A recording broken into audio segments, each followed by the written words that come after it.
Alright, hey guys, what's up? I hope you enjoyed the new thumbnail, and the thumbnail I worked on myself. I'm getting better at Adobe, so I hope it looks pretty good. I think it looks a lot better than my others.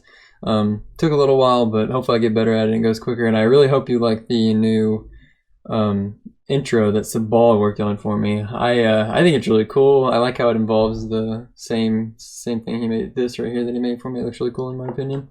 I hope you enjoyed it. Any criticism was taken under careful consideration and everything. So let's get right into the deck. It is a graveyard knight. I dubbed it the night yard. So yeah, and furnace as well. So I think it's a really cool deck. Let's get into it. Let's show replays. The first we will show, let's see, will be versus, yes, so I'm probably going to show 2 RPL matches. I had some challenges, and I also have a chest that I won from a challenge with it. I went 12-1. One of the losses was from a previous different deck. I had 12 wins and 1 loss with this deck in challenges. The things that it really only suffers against are tanks, but it does really well against, this is a very close match, but it does really well against like Hog, Zap Bait. It does pretty well against Lava Hound. Actually, it usually beats Lava Hound if you play it correctly and space out well. And then it does really well against like small control decks. The only thing it's really weak to are big pushes like Giant and Golem. So here we start off, you just kind of see us go back and forth. Unfortunately, he does get a little bit of pump lead. His Hog Rider, without a Hog push, his Hog Rider wasn't going to make it there, but he still does do a bunch of damage. Unfortunately, I had just started my minions in the opposite side, so that was a little unnecessary damage for me. And I would have preferred to have a graveyard on the opposite side, but he did give me slightly a fireball value here, and then I screwed up and missed the Dark Goblin, so I'm making the game a little bit hard on myself. As you can see, I then end up wasting 3 elixir. So if that fireball hadn't missed, I would have saved myself 3 elixir essentially. And that night did nothing at all. Like, it was just worthless. Like, I would have been better off not using it. So so even then, I do manage to come back, but just barely. And this is against a really good player. I think he streamed this and had 1,200 viewers. He's a really good player for sure. But I made some pretty big mistakes there. So he's throwing down the Goblin, trying to help take out my defenses. I defend pretty solid though. I keep Furnace in rotation, and then right here, you know, so the main premise of this deck is to use small pushes and effective defenses. Like, constantly you're pressuring with Furnace, and you can pretty much, with Knight and Golem, they can be used in the same way with Graveyard. You almost always can throw a Graveyard down but you want to make sure you defend first and get the elixir lead, and then potentially have like a musket behind it if the musket's previously defended. You don't just want to rush and throw stuff down. You want to make sure you're at a point of elixir advantage for sure. The reason I zap the pumps there is because when they're actually together, the zap gets value, and I don't need to save zap for anything in particular, so there's no reason not to use it. It keeps him, it's a positive elixir trade, so. And then right here, I'm going to go in. I know his Spirit Golem is his main defense, so I go ahead and fireball it. I also just need, like, I really just need any tower damage. I can get it all. That zap right there, the Mega Beam is targeting the tower, and I got it just in time to keep from taking too much damage. I get my Furnace down there. And even that one Hog hit, just so scary. So he gets a fireball on the Hog, and now I'm gonna defend, and then I have to make this defense count. I have to block this, and then I can counter push. So that's why I throw down the Furnace, and with the musket still alive, I was able to defend there, and then I use my Knight, and now I'm gonna throw down the Graveyard, and this is gonna be my final push. If I don't get the tower here, I'm gonna lose. And unfortunately, he isn't able to defend. If he had put down Dark Goblin, he wouldn't have been able to defend.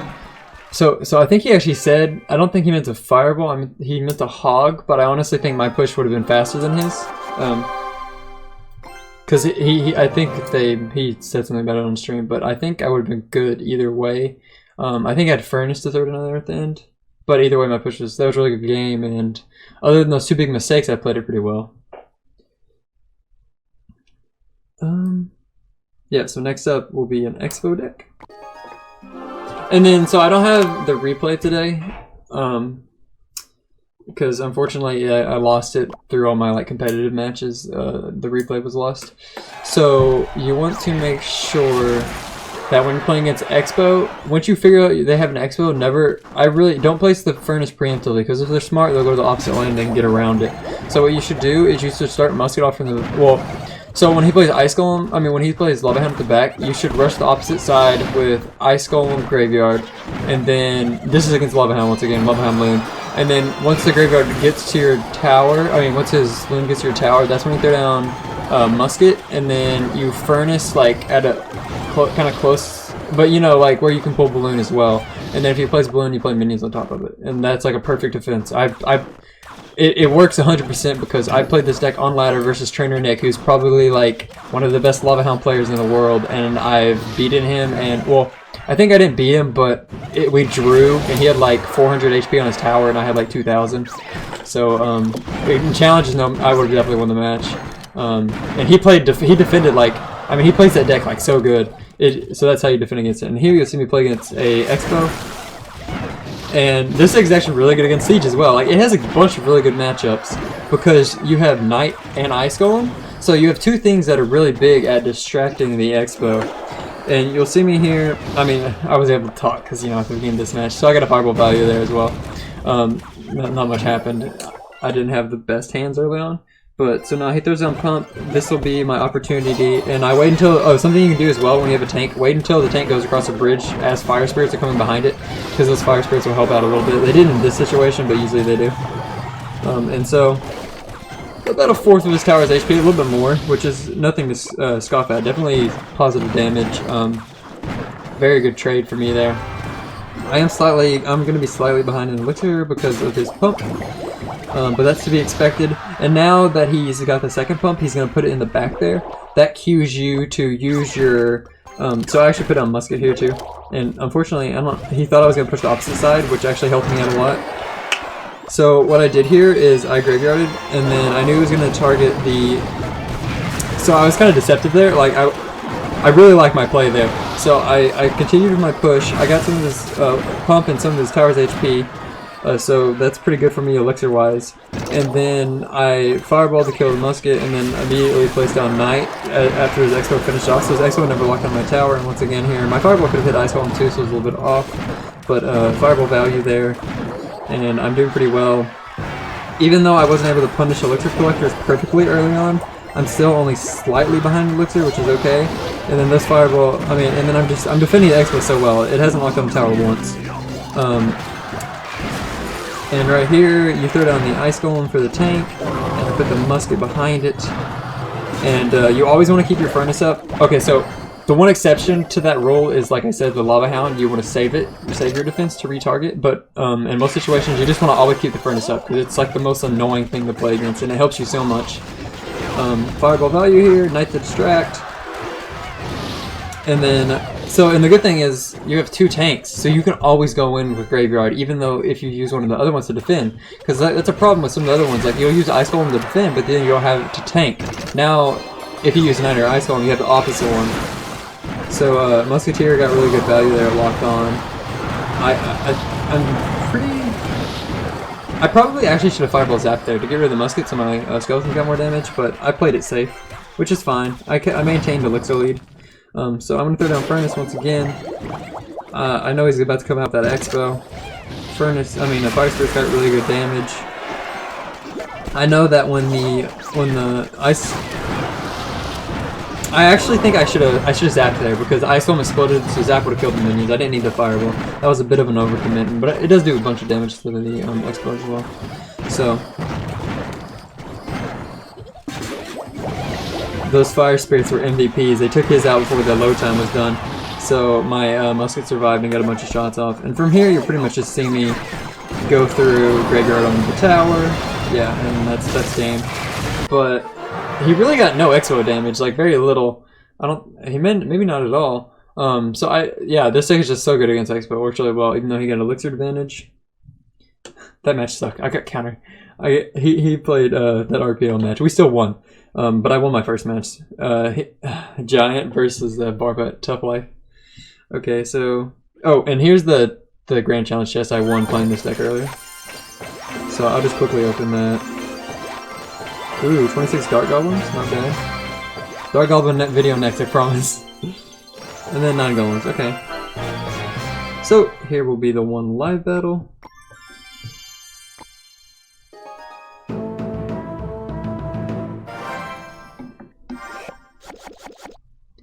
If I lose, I'm gonna cut this out. Just kidding, I won't lose. No, I wouldn't cut it out. I'll leave it. Okay, so he has Furnace. Is it a mirror match? It could be. Or he could be playing the annoying Spellbait deck. Yeah, he's probably playing the annoying Spellbait deck. It runs log. Give me those skeleton armor. Yeah, thank you, man. Thank you. He'll probably play Minion Horde now. Oh no, he's just gonna lose his tower first. He may have not had the elixir, but still, that was pretty late response. I'm gonna wait until the first ones get out of the way, so and then my Fire Spirits will take out the rest.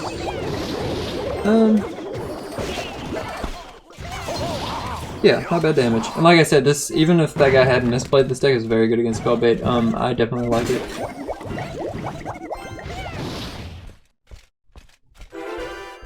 I'm waiting. Let's just go and take her out. Take the tower with her.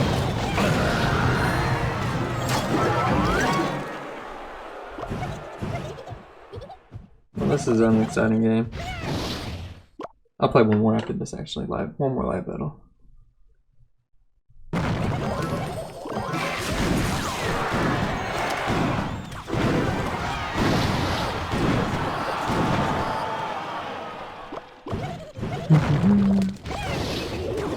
Okay. I want to save Zap so I have it available. Well, he already used Skeleton Army, so he's gonna use Minion Horde here. Hopefully he plays it on top of that stuff so I can zap it instead of on the graveyard. Ooh, nice. Yeah, good damage.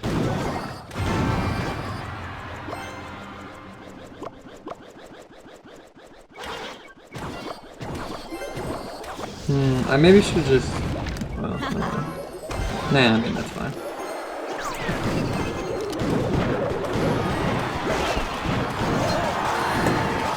Can you say 3 crown?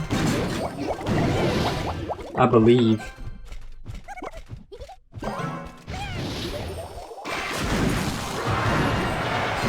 I'm just gonna ignore that and go for the 3 crown.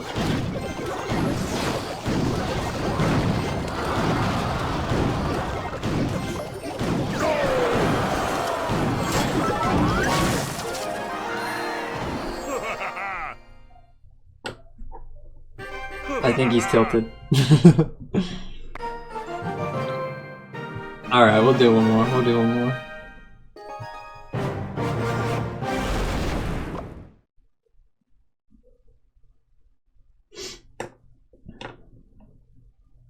Silence. Okay, so starting off with the Furnace. Musket in the back. Put the Musketeer in the far right corner so that they're not both in fireball range. Interesting. I feel like that's a risky move early on. So I'm gonna do Ice Golem minions. Okay, mini P.E.K.K.A. Easy game. The pancakes, they're back once again. Dude, this was like... Wasn't there a mini P.E.K.K.A. in the last live battle I did too for a video? Royale just wants me to relive the pancake experience.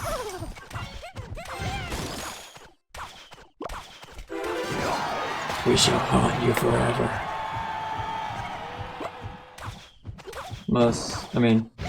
Fire Spirit making to the tower, getting a little bit of chip damage. Okay, so, dang, I wish, okay, I'm gonna start Musket at the back. And then you always, like when they place Pump in where you can graveyard into it, you almost always just want to graveyard into it. I want to push here so he doesn't have time to Giant. Or if he does Giant, it'll be kind of like a base race that I think I'll probably win in. Ooh, good zap. So I'm actually just going to take that Musketeer damage because Oh, no, my furnace actually countered really well. So, something I'll do often is you can place... Oops. Well played. Something you can do when they have a pump up is move the graveyard over more, so more skeletons spawn next to it, but when the pump died, they actually went to the king tower. But that's okay. I got so much damage that it didn't really matter. If you killed the pump, that means your skeletons are pretty much wrecking everything anyway, because that means they didn't defend very well. That was a bit of a misplay. Not the musket, but I meant to let the musket get to the bridge right before I played Ice Golem.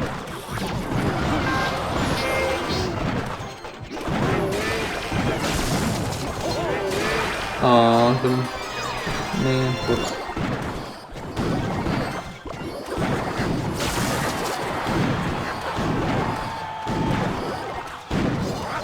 I just need a fireball cycle now. No more graveyards.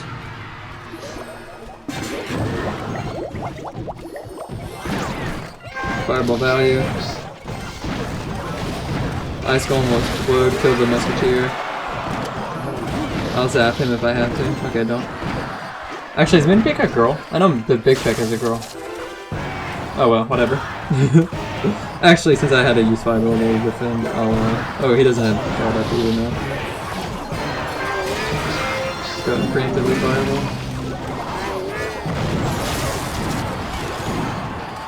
That many Pekka won't make it. Okay. GG, well played. I didn't take any damage, did I? I'm just gonna say because I'm good. Because I'm good. My accent came out there, my Texan accent. I kind of did it on purpose, but yeah. Anyway, thank you guys for tuning in the video. I hope you enjoyed everything. Catch you guys next time.